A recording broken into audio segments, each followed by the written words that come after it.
I'm interested in trying to provide novel imaging techniques, certainly for those women in developing countries and remote locations who don't have access to breast cancer screening. And so we're trying to develop a new device that will assist overcome that problem. I was very excited and pleased to be sort of the recipient of the award. It's certainly a great honor to actually get it. I have been involved with both CAP and COMP for many years, and so this fits with my achievements to some degree and with what I aspire to try to do, which is to serve the community, which I've tried to do to the best of my ability, at least over the last couple of decades. I trained in South Africa as a medical physicist. I moved to Canada soon after getting my PhD, and the reason I came here was to actually try to help improve cancer care in Manitoba.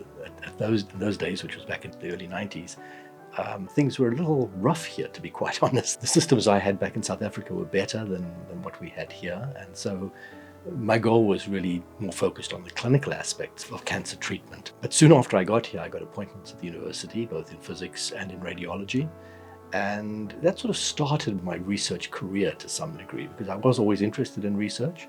I also became the director of the medical physics program at Cancer Care Manitoba, actually for the whole province. One of the challenges we faced was that we didn't have a very strong medical physics training program. It's a big problem to try to attract highly trained professionals to Manitoba, and so having our own training program is one way that we can go about trying to improve that. And so we formalized that, got that going, and it's maintained its growth over the years. We became accredited later on, and so that accreditation we've retained up until most recently, where we've got a full 5-year accreditation. So that's been sort of a reasonably good success. And then I started to become involved with the professional societies, first with COMP, the Canadian Organization of Medical Physicists. I became involved with the Canadian Association of Physicists.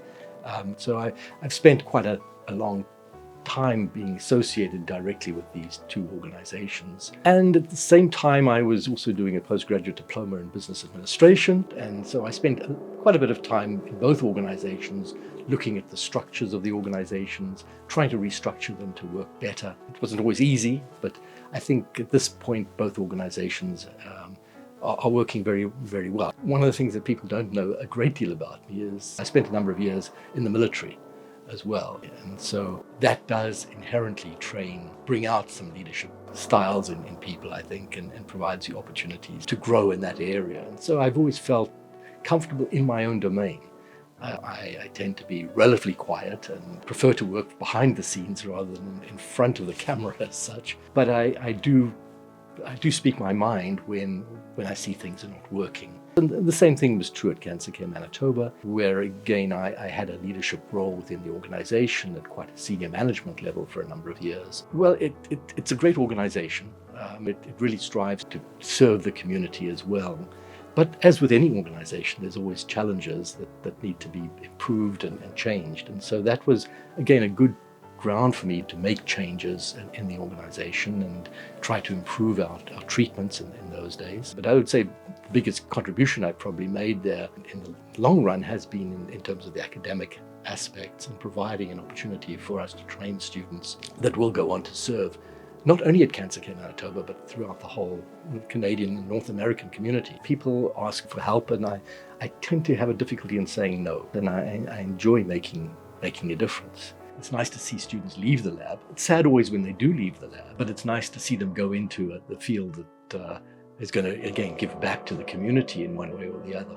And so that's an exciting opportunity. And that's what's lovely about medical physics, is that it's a field that isn't just an ivory tower research-based program. There's always something that underlies that. At the end of the day, it's people and research and techniques and tools which are going to give back to the community in the long run. I can't really say I've done things that I regret. Everything I've done, I think, has, at the time, was the right decision. I have tended to stay in Manitoba for one reason or the other, and it's proved very successful for me, I think. And I'm very happy here. This is a great university. I feel confident that my colleagues have my back and I get support here. Certainly a good place to have spent the last 30 years of my career.